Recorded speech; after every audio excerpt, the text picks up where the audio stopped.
সবাই কেমন আছো? আশা করি সবাই খুব ভালো আছো। আমরাও ভালো আছি। আজকে তোমাদের সাথে আমাদের রাত্রেবেলার একটা রেসিপি শেয়ার করব, যেটা আমাদের রাত্রের আজকে খাবারের জন্য বানানো হচ্ছে। সেটা হলো সবজি দিয়ে গোবিন্দভোগ চালের নিরামিষ খিচুড়ি। এখানে দেখো মুগ ডাল ভেজে, মুগ ডাল আর আতপ চাল বা গোবিন্দভোগ চাল ভেজানো ছিল প্রায় আধ ঘন্টা মতন। এখন ওটা প্রেসার কুকারের মধ্যে দিয়ে দেওয়া হচ্ছে একটু হালকা করে সেদ্ধ করে নেওয়ার জন্য। তো এখন দেখো পরিমাণ মতন জল দেওয়া হবে। তো জলটা পরিমাণ মতন দিয়ে দেওয়া হলো। তো দেখো চাল ডালের অনুপাত অনুযায়ী জলটাও সেই পরিমাণ ব্যবহার করা হয়েছে। তো এখন গ্যাস অন করে দেওয়া হয়েছে। এখন দিয়ে দেওয়া হচ্ছে পরিমাণ মতন নুন, হলুদ গুঁড়ো। আর খিচুড়িটা কিন্তু আজকে আমরা প্রেসার কুকারের মধ্যেই বানাবো। তো বন্ধুরা দেখো এখানে আমরা কিছু সবজি ভেজে রেখেছিলাম। এর মধ্যে আছে আলু, গাজর, বিনস। এগুলো হালকা হলুদ দিয়ে ভাজা আছে। আর রয়েছে ফুলকপি। ফুলকপিও বেশ ডুমো ডুমো করে কেটে ভেজে রাখা আছে। তো ভাজা সবজিগুলো একে একে সব দিয়ে দেওয়া হলো। তো এখন দেখো সবজিগুলো দেওয়ার পর নুন হলুদটা ভালোভাবে মিশিয়ে দেওয়া হয়েছে। এখন আমরা প্রেসার কুকারের ঢাকনাটা বন্ধ করে 3টে হুইসেল আমরা দিয়ে নেব। তো 3টে হুইসেল বাজুক, তারপর তোমাদেরকে দেখাচ্ছি।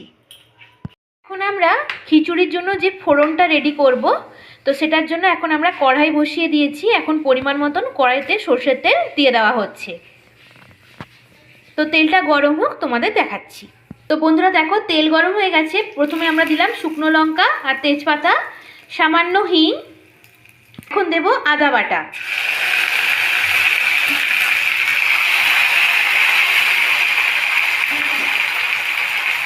সামান্য নুন দিয়ে দেওয়া হচ্ছে। যেহেতু আদাটা দেওয়ার পর প্রচুর পরিমাণে ছিটোতে থাকে বলে নুনটা দিয়ে দিলে আদাটা ছিটোবে না, ভালোভাবে ভাজাও হয়ে যায়। এখন দেব টমেটো কেটে রাখা, এটা বড় সাইজের টমেটো লম্বা লম্বা করে কেটে রাখা আছে, আর চেরা কাঁচা লঙ্কা। তখন দিয়ে দেওয়া হলো। তখন আদা, কাঁচা লঙ্কা এবং টমেটোটা খুব ভালোভাবে ভেজে নেওয়া হবে। যেহেতু আগে হলুদ দেওয়া আছে, যখন আমরা চালটা ডালটা সেদ্ধ করতে বসিয়েছিলাম, সেজন্য খুব সামান্য পরিমাণে হলুদ দেওয়া হলো। তো এখন আমরা একে একে সমস্ত গুঁড়ো মশলাগুলো দিয়ে দেব। তারপর মশলাটা খুব ভালোভাবে কষিয়ে নেব। তো পরিমাণ মতন জিরে গুঁড়ো দিয়ে দেওয়া হলো, ধনের গুঁড়ো, শুকনো লঙ্কার গুঁড়ো। এরপর আমরা মশলাটা খুব ভালোভাবে কষিয়ে নেব। যেরকম আমরা খিচুড়ির মশলাটা বানাই ঠিক সেইভাবেই বানিয়ে নেওয়ার পর তারপর আমরা খিচুড়ির মধ্যে এটা ফোড়ন দেব। তো মশলাটা কষানো হোক, তারপর তোমাদের দেখাচ্ছি। তো এখন সামান্য একটু জল দেওয়া হবে, যাতে মশলাটা খুব ভালোভাবে ভাজাও হয়ে যায় এবং কষানোও হয়ে যায়। যতক্ষণ না তেল ভালোভাবে ছাড়ে ততক্ষণ অবধি আমরা মশলাটা খুব ভালোভাবে কষিয়ে নেব। বন্ধুরা দেখো তোমাদেরকে বলেছিলাম যে আমরা 3টে হুইসেল অবধি ওয়েট করব, তারপর দেখাবো। তো দেখতেই পাচ্ছ 3টে সিটি দেওয়ার পর ঠিক খিচুড়ির যে ঘনত্বটা এরকম হয়েছে। একদম সুন্দরভাবে চাল ডাল সমস্ত সবজি খুব ভালোভাবে সেদ্ধ হয়ে গেছে। আর এই পাশে আমরা মশলাটাও রেডি করে নিয়েছি। এখন আবার প্রেসার কুকারটা বসিয়ে দেওয়া হলো। যে মশলাটা আমরা এতক্ষণ ধরে কষিয়েছিলাম, সেই কষানো মশলাটা এখন আমরা খিচুড়ির মধ্যে দিয়ে দিলাম। এটাই কিন্তু আমরা ফোড়ন হিসেবে ব্যবহার করব। যেহেতু নিরামিষ খিচুড়ি, ওই জন্য পুরোটাই আমরা প্রেসার কুকারে বানালাম। সামান্য জল আমরা দিয়ে দিলাম।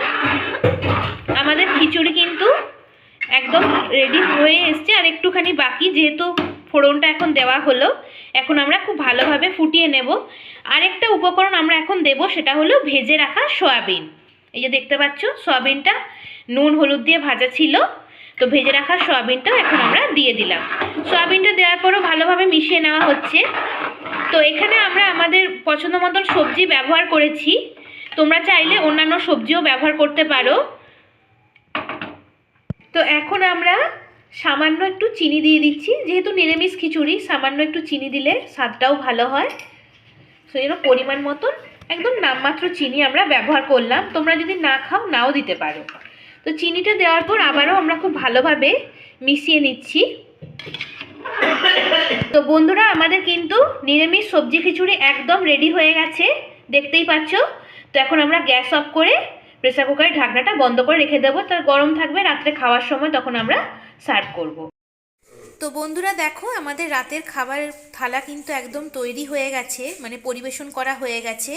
তোমাদের সাথে তো নিরামিষ সবজি খিচুড়ি রেসিপিটা তো শেয়ার করেইছি, আর সাথে আছে দেখো গরম গরম বেগুন ভাজা আর টমেটো চাটনি। আজকে কিন্তু রাত্রের ডিনার আমাদের এটাই, সবজি দিয়ে নিরামিষ খিচুড়ি, গরম গরম বেগুন ভাজা আর চাটনি। তো আজকে তোমাদের রেসিপি কেমন লাগলো তোমরা অবশ্যই কমেন্ট করে জানাবে। আমরাও চেষ্টা করব তোমাদের সাথে এরকম নিত্য নতুন রেসিপি পদ্ধতি শেয়ার করার জন্য। তোমাদের যদি কোনো রিকোয়েস্টেড রেসিপি থাকে যেগুলো তোমরা আমাদের কাছ থেকে জানতে চাও, অবশ্যই সেগুলোও কমেন্ট করে জানাবে। আমরা চেষ্টা করব অন্য কোনো ভিডিওতে তোমাদের সাথে সেটা শেয়ার করার জন্য। সবার আগে তোমরা ভিডিওগুলো লাইক করবে, শেয়ার করবে এবং আমাদের চ্যানেলটাকে ফলো করে পাশে থাকা বেল আইকনটা প্রেস করে দেবে। আমাদের চ্যানেলের নাম হলো P Parvati Blogs. Please subscribe. ধন্যবাদ। শুভরাত্রি।